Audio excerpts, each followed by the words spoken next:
দেখুন, আমি কিন্তু নিজের দুধে দেওয়া তুলসী পাতা না। কিন্তু একটা বিষয় আমি জানতে পারলাম যেটা আপনাদেরকে যদি আমি বলি, আপনাদের অনেকের উপকার হবে হয়তো।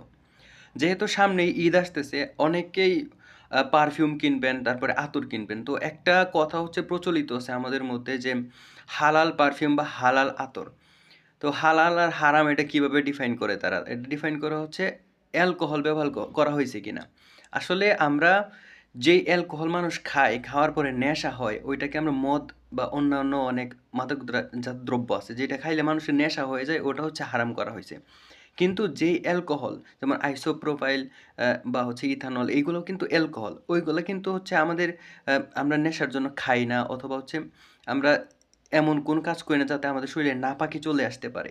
তো ওইগুলা হচ্ছে আমরা কি সুগন্ধির জন্য অথবা হচ্ছে অনেক হচ্ছে হ্যান্ড স্যানিটাইজারেও অ্যালকোহল ব্যবহার করা হয়। ওইগুলো হচ্ছে আমরা পরিষ্কার পরিচ্ছন্ন থাকার জন্য ব্যবহার করি।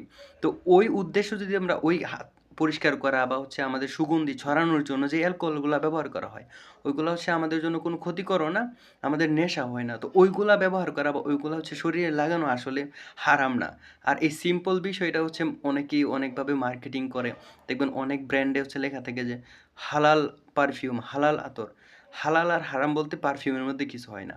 আপনি বড়, বড় অনেক মুফতি আছে তাদের কথা শুনতে পারেন, আমার কথা যদি আপনার বিশ্বাস না হয়। তো এইটাই বলার ছিল আরকি। ভালো থাকবেন সবাই।